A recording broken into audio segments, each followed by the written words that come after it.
जहां खबरें नहीं सच्चाई होती है। द न्यूट्रल व्यू हिंदी हर खबर निष्पक्ष नजर से। नमस्कार।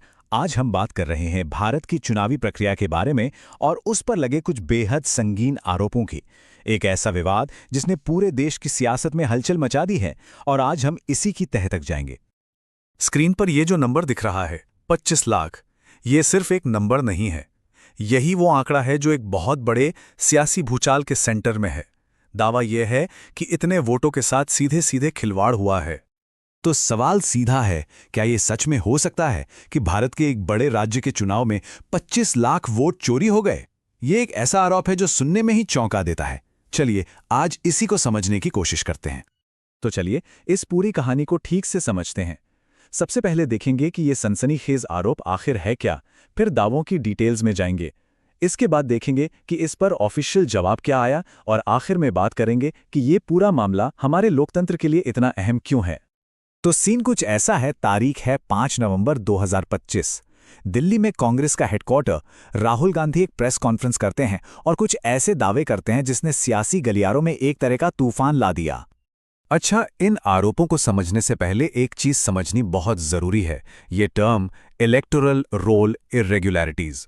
आसान भाषा में इसका मतलब है वोटर लिस्ट में गड़बड़ियां। मतलब लिस्ट में या तो फर्जी नाम हैं, कुछ नाम बार बार हैं, या फिर असली नाम गायब हैं। कुछ भी ऐसा जिससे चुनाव की निष्पक्षता पर ही सवाल उठ जाए। तो चलिए अब जरा इन दावों की डिटेल में जाते हैं। ये चौंकाने वाले आंकड़े आखिर आए कहां से?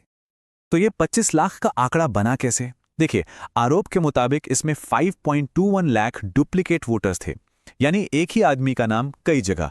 करीब 93,000 वोटर्स को अमान्य बताया गया और सबसे बड़ा हिस्सा 19 लाख से ज्यादा बल्क वोटर्स का था। मतलब हजारों नाम एक ही पते पे या एक ही इलाके से थोक में जोड़ दिए गए। जरा सोचिए इसका मतलब क्या है। इस दावे के हिसाब से हरियाणा में हर 8 में से 1 वोटर फर्जी था, यानी राज्य के लगभग 12.5% वोटर। ये बहुत बहुत बड़ा आरोप है। और बात सिर्फ आंकड़ों की नहीं थी।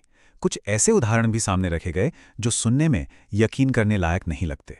जैसे कि एक ही महिला का नाम वोटर लिस्ट में एक बार नहीं, 2 बार नहीं, बल्कि 223 बार था। और सुनिए, एक और कमाल का उदाहरण दिया गया। कहा गया कि एक मॉडल की तस्वीर का इस्तेमाल 10 अलग अलग पोलिंग बूथों पर 22 अलग अलग वोटरों के लिए किया गया था। इससे ये दिखाने की कोशिश हुई कि गड़बड़ियां किस लेवल की और कितनी तरह की थीं। और देखिए, ये सिर्फ गलतियों की बात नहीं रह गई थी। आरोप सीधा और बड़ा था कि ये कोई चूक नहीं बल्कि एक सोची समझी साजिश थी। और ये साजिश चुनाव आयोग और बीजेपी ने मिलकर रची थी ताकि कांग्रेस की जीत को हार में बदला जा सके। अच्छा, इतने बड़े आरोपों के बाद जवाब तो आना ही था। तो अब देखते हैं कि चुनाव आयोग और बीजेपी ने इस पर क्या कहा। चुनाव आयोग का जवाब एक तरह से एक सवाल ही था। उन्होंने कहा, ठीक है, अगर लिस्ट में इतनी ही गड़बड़ियां थीं तो वोटर लिस्ट को ठीक करवाने की एक पूरी प्रक्रिया होती है। उस दौरान कांग्रेस के बूथ एजेंट्स ने आधिकारिक तौर पर शिकायतें क्यों नहीं की? तो चुनाव आयोग ने अपने ऑफिशियल स्टेटमेंट में साफ साफ कह दिया कि ये सारे आरोप अनुचित और बेबुनियाद हैं। एक तरह से मामले को पूरी तरह खारिज कर दिया। और बीजेपी का क्या कहना था? उन्होंने इसे पूरी तरह से एक पॉलिटिकल स्टंट बताया।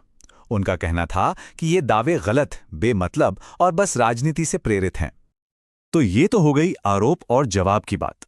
लेकिन इससे सबसे बड़ा सवाल यह है कि लोकतंत्र के लिए इसके मायने क्या हैं? ये मामला इतना जरूरी क्यों है? अब जरा इस टाइमलाइन को देखिए, ये बहुत कुछ कहती है। हरियाणा के चुनाव हुए अक्टूबर 2024 में, ये प्रेस कॉन्फ्रेंस हुई नवंबर 2025 में, और इसके ठीक बाद बिहार में चुनाव होने वाले थे। तो जाहिर है इस टाइमिंग पर भी कई सवाल उठाए गए। तो कुल मिलाकर इस पूरे विवाद का असर बहुत गहरा है। एक तो ये सीधी सीधी हमारी चुनावी प्रक्रिया की निष्पक्षता पर सवाल उठाता है। दूसरा, इलेक्शन कमीशन जैसी संस्थाओं पर लोगों का भरोसा कमजोर होता है। ये आने वाले चुनावों के लिए एक खतरनाक ट्रेंड भी सेट करता है। और इसे युवा वोटर्स को एक मैसेज की तरह भी पेश किया गया कि उनका भविष्य दांव पर है। और आखिर में ये पूरा मामला हमें एक बहुत बड़े और जरूरी सवाल के साथ छोड़ जाता है।